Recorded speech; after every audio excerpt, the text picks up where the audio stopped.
Ladies and gentlemen, Paul Leslie presents. And now your host, Paul Leslie. Ladies and gentlemen, it's with great pleasure we welcome our special guest, Mr. Tom Wopat. Thanks so much for joining us. Thank you, man. My first question, it's simple, but it trips a lot of people up. Who is Tom Wopat? God, I don't know. Singer. That's not really what I think of myself as. Over the years, I guess I've developed some acting chops, so I do that as well. But I'm primarily a singer. What was life like growing up? It's great. I mean, my whole family was musical. Dairy farm in Wisconsin back in the 50s and 60s. So our public education was real good. And I lived in a small town, so I got to do everything in high school. I was on all the teams, in band and in chorus, and did the shows and, the whole nine yards. What music were you listening to? I think probably the first huge influence would have been the Beatles in the early 60s. It was about seventh grade. That was when I really, really became aware of pop music. I think you could make a case that most of the guys in my age group, between 55 and 65, probably, if they're in the business, because of what the Beatles brought to everything. They just put such a shine on the whole affair. You have very diverse musical tastes. Could you pick a favorite genre of music? For me, the country thing was more of an aberration. I didn't grow up really listening to it per se. And, of course, back in the day, it wasn't so niche-oriented nearly as it is today. You'd hear country music next to rock and roll and a lot of that stuff back in the old top 40 days, back in the 50s and 60s. I grew up listening to pop, but singing show tunes and doing that stuff, in high school and college. And I studied voice at the University of Wisconsin, so I studied opera and art songs and German lieder. Actually, I would have been a very lieder singer, singing like Mahler and Brahms and Schubert and that kind of stuff. Fit very well, but I'm a baritone, and it was really right in my wheelhouse. I think what happened with country is that we were doing Dukes, and the opportunity came up. And in those days, country was really kind of the MOR of the day. That was right around in cowboy time, when all that stuff became really popular. And you can say that country music was really the MOR music of the time. I want to talk about who your favorite songwriters are. Wow. Well, that's a pretty diverse group. When you get into the songbook side of things, you got to include Irving Berlin and Frank Lesser, Harold Darland, Roger Emerson, of course, and Rodgers and Hart, any number of them. When you talk about pop stuff, I'm a big Joni Mitchell fan, like Dylan. The singer-songwriters I like a lot. I like James Taylor. I've always been a big fan of his and the way that he styles a song. There's a song on that record that you have that's called Thailand Sea, which is pretty much a Joni homage, pretty much a Joni Mitchell style lyric and melody. I wanted to ask you about that song. Tell me about Thailand Sea and the inspiration.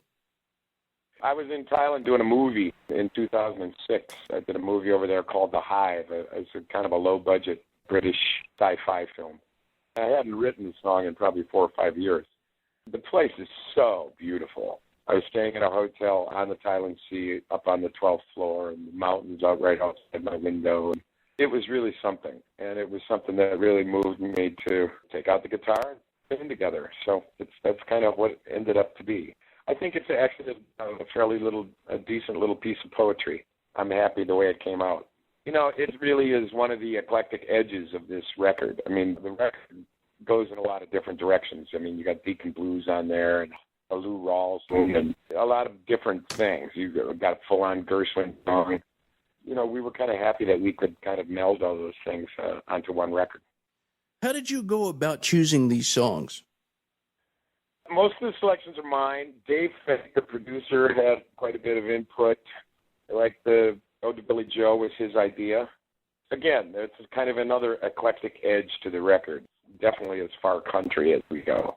But a really, really haunting tune, and I think a pretty standalone rendition. I think you won't hear another version like it. That's kind of basically what we're doing is kind of taking the different tastes that we both have and putting them together on a record. There's a Frisberg tune on there called You'd Rather Have the Blues. It turns into a huge swing number. That kind of stuff was an awful lot of fun to do. Well, on that note, could you pick a favorite track from the album? I'd have to say, but not for me, just because of the ending of it. It swings so hard. What vocalists have influenced you the most? Sinatra and Ella and Louis are all up there at the top of the list as far as songbook stuff goes. James Taylor, I like Sting a lot. I like what he does to songs and the way he'll turn the beat around a little bit. God, I'm a Delbert fan. I like Delbert McClinton a lot. As far as this particular genre of the mixture of pop and standards, I would have to say Diana Krall is right at the top of the list. Oh, yeah, she's great. She is great, and not only a great musician, but an intuitive vocalist, I think. And her piano playing is even better than her vocals. So, it's a nice package. Do you have a preference personally when it comes to either performing songs live or working in a studio and recording an album like this album, Consider It Swung? The live thing is what it's all about. I mean, that's what the album's for anyway, is to promote the live stuff. Over the years, just by sheer osmosis, I think I've kind of developed a certain style in the studio and absorbed a lot of technique from different people and different producers. Russ Titleman was a huge influence. The first jazz record I made, The Still of the Night, amazing, really terrific producer. Ben Sidran on the record that I did, the Arlen record, I thought that he brought a wonderful approach to things. And think, for being a non-singer, he was really conducive to getting a good vocal in the studio. A lot of this stuff, vocals are basically pretty much live. We don't punch them and comp them very much. There's maybe 3 or 4 on there that have really kind of been pieced together. Like the first song, That's Life. That's pretty much a live track, live in the studio. But we did very little to it. In your personal opinion, do you think sometimes in a recording studio when an album is being made, when a track is done over and over and some of the techniques and the technology, do you think we're maybe losing some of the soul of music in the process? Oh, absolutely. I think, a lot depends on the artist. A lot of today's pop artists, of how they've been raised, is comping stuff and not worrying about a total performance from beginning to end. For me, I was brought up, in a different day. I started singing in the 50s, really. My first recording would have been in the 80s. But, over 30 years, you tend to develop a certain thing. And I've been such a live performer over the years. And between doing all the performance with different bands and then thousands of Broadway shows or Broadway-type shows, for me, emotionally, it really informs how I record a song. As you get through a song, just the physical aspect of getting through a song, say like, but not for me, where there's a certain fatigue aspect when you get to the end, it lends a different kind of quality to your voice and a sort of urgency to the production that I think you miss if you just totally comp something together so that it's perfect.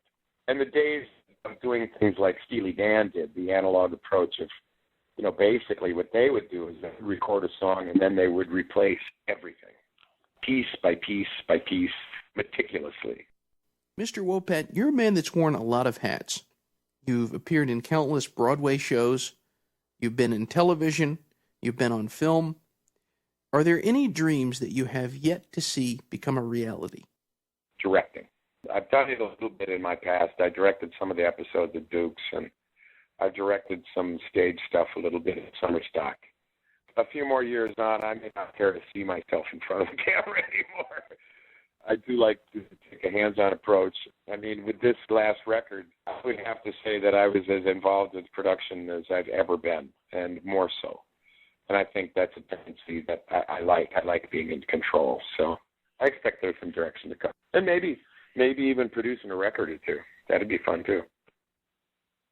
Do you already have envisioned maybe a next record? We're actually in the process right now. Wow. We've not been in the studio yet, but we are in the final approach to it, I think. It depends on David's schedule. What is the best thing about being Tom Wopat? I have a high standard of performance. Well, I have two final questions. One is somewhat lighthearted, and then the next one is a little more serious. But for the lighthearted Right. one, what is your all-time favorite meal? Oh, I was discussing that the other day over some lobster. Probably lobster and sweet corn. Lobster and sweet corn? Yeah. Together, is that a combination that works especially No, well? I don't mix them. I mean, I have a lobster and a couple of ears of sweet corn. All right, for my final question. This broadcast goes out all over the world. What would you like to say to all the people who are listening in? Enjoy the day. Seize the day. And music is a great part of that. Well, sir, thank you so much for this interview. I hope to see you perform in Atlanta at some point. That'd be great. I expect to be done sometime. All right, well, have a good one. Thanks a lot, brother. Thank you. Bye-bye.